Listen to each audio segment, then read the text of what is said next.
Well, pre-calculus classes, as always, good morning, good afternoon, or good evening here as we finish up 4.1, essentially day 3, and we're going to talk about what's called circular motion. I know those of you that have taken physics, we are going to come about this a little differently than probably either, Ms. Falkenberg or Mr. McElroy may go over it with you. We probably are going to have a little more of a trigonometric base to things. So just kind of know that while you may see some similarities, there could also be some difference as well.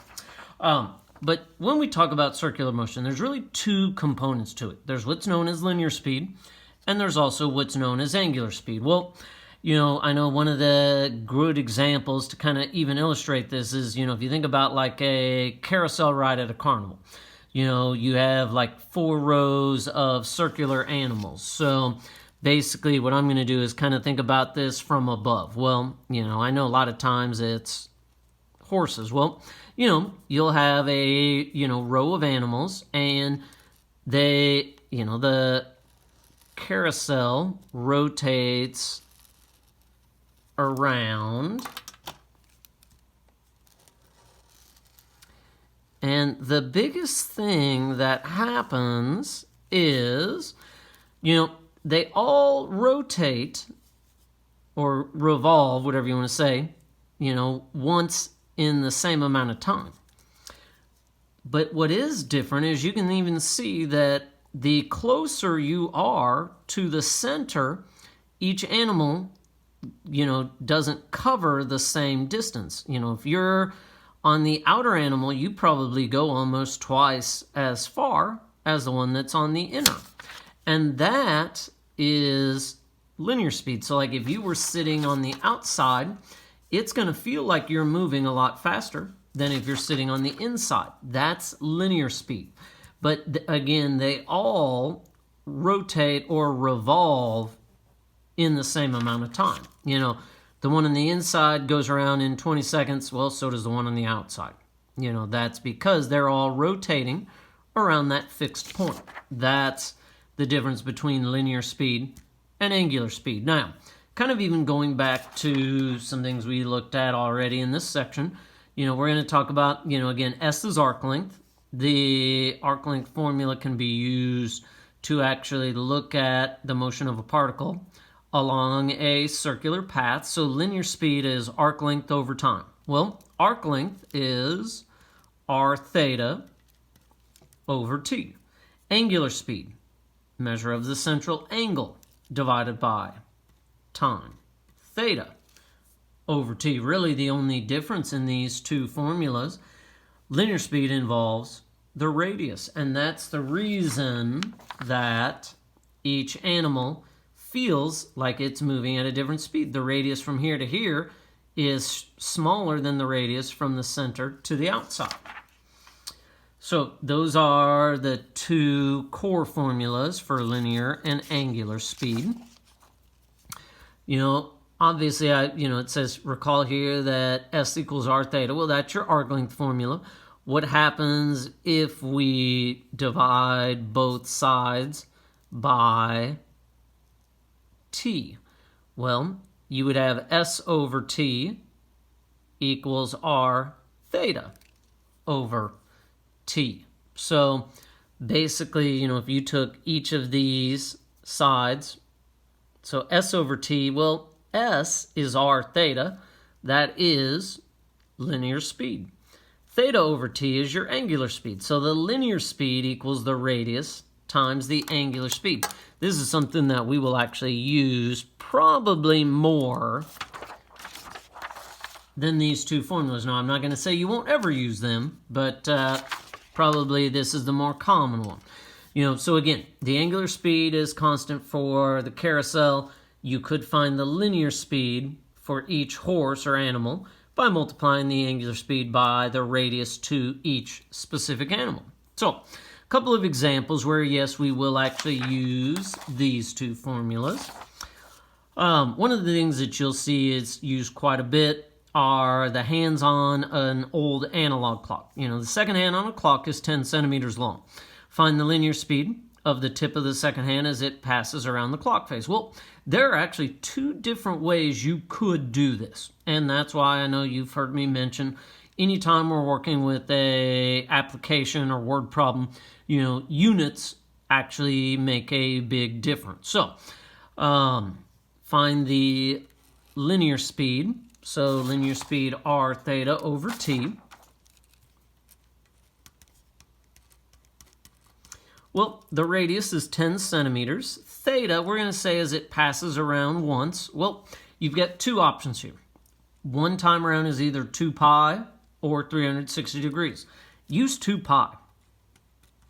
360 means you're going to have a lot of big numbers in your answer. Now, from here, what is this time as the second hand goes around once? There's actually two ways you could do this. If you wanted to say, well, second hand goes around once in 60 seconds, that's fine. So as we do this, again, cross out the zeros. 1 times 2 pi over 6 is pi over 3, and that should be 60 seconds.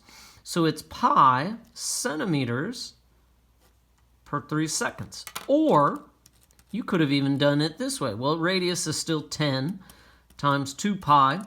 If you had said, well, the second hand goes around once in a minute. Absolutely. 10 times 2 pi, well, that's just 20 pi centimeters per minute. Again, either of these answers are correct. It is very important you specify your time. So there is one example. Another one. I know when they say a lawn roller with 10-inch radius makes 1.4 revolutions per second, find the angular speed in radians per second. Well, when they talk about a lawn roller, I know I always like to say that's like a fertilizer spreader. I don't know if you've ever seen one, but it has a wheel that rotates, usually in a bin where you dump in the fertilizer, and as it spins, it actually kind of shoots it out onto your lawn, covers a fair amount of territory, so it makes the job a lot quicker. But it says 10-inch radius, 1.4 revolutions per second. Find the angular speed in radians per second. Well, 1.4 revolutions per second is almost an angular speed. When they talk about how fast something is rotating, basically all we have to do is involve the angle with it. So every revolution, now here they do say radians per second, so now you don't even have the option of 2 pi or 360. Well, every revolution is 2 pi. 1.4 times 2 is 2.8 pi per second. You can certainly add in radians if you want. Now, one of the things that I'm also going to mention about this, it's kind of a bit of a trick question here that you have to be careful about. Notice, for angular speed, theta over t, we do not use the radius at all. So be careful. Sometimes they'll give you information you may not necessarily need. All right, there is one last example. You'll see these types of things come up at various times, but just to, again, kind of on this handout, complete a few formulas. Linear speed, r theta over t. Angular speed is theta over t. Arc length s is r theta. And then what's the formula relating linear speed to angular speed? Linear speed is radius times angular speed. All right, the air conditioning belt example. Well, I don't know if you guys have ever opened up the hood of your car while the engine's running, but if you do, there's usually a couple of belts in there. I know that a long time ago, like when I was, my first car, you actually had a lot of different belts. Now it's pretty common that your engine may only have one belt that drives everything. It's one of the reasons why cars last longer. They have fewer moving parts. But the belt on an automobile air conditioner connects metal wheels with radii 4 centimeters and 7 centimeters. The angular speed of the larger wheel is 120 revolutions per minute.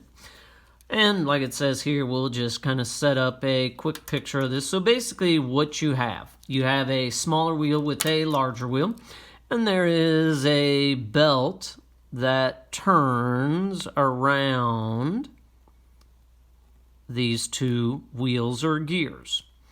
One has a radius of 7, one has a radius of 4. So basically what's happening, there is a belt. As it turns around these two wheels, they both are spinning. So to start, what's the angular speed of the larger wheel in radians per second? Now, the angular speed of the larger wheel is 120 revolutions per minute. Now, they want it in radians per second. Well, for starters, we know that in 1 minute, there are 60 seconds, which basically what that's going to do is make our numbers a lot smaller that we work with. Then, radians per second, well, kind of like the problem we just did. There are 2 pi radians in 1 revolution. So, 120 divided by 60 is 2 times 2 pi is 4 pi per second. So that is our angular speed. Now, linear speed of the larger wheel. Linear speed is radius times angular speed. Well, the radius of the larger wheel, 7 centimeters, times 4 pi per second. Well, if it helps, make it 7 over 1. 7 times 4 pi, 28 pi centimeters per second. When you have a linear speed, we do need some sort of distance involved. Miles per hour, centimeters per second, feet per minute, something like that. Those are all linear speeds. So, 28 pi centimeters per second. Now, part C. What is the linear speed of the small wheel in centimeters per second? Now, here is where you have to be careful. Do not use this. This is the angular speed of the larger wheel. Sometimes when you get here, it almost seems like we don't have enough information to do the problem. There's kind of a trick to this. The belt is moving around both gears, or I guess wheels, whatever they say. Well, the belt's moving at the same speed around both wheels. What's different about the two wheels is how fast they spin. This one's moving 120 revolutions per minute. Well, if the belt's moving at the same speed all the time, this wheel has to spin a lot quicker. What that means, the linear speed in this problem is the speed of the belt. Well, the belt's moving at the same speed, whether it's the large wheel or the small wheel. So what's the linear speed of the small wheel? It's the same.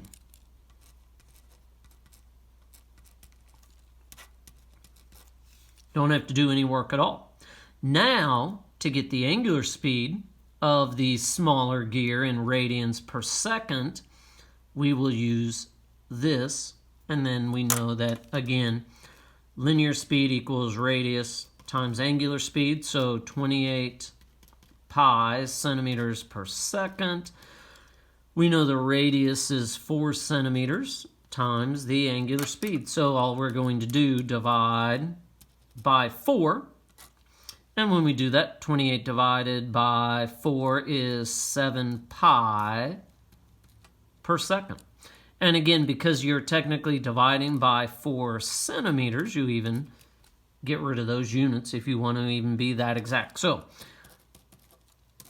here we're actually going to stop. They didn't actually say go back to RPM, but the large wheel, 4 pi per second. Again, the smaller wheel, because it's going to turn faster, 7 pi per second. So the big thing that is different, you can have one of two instances show up with these.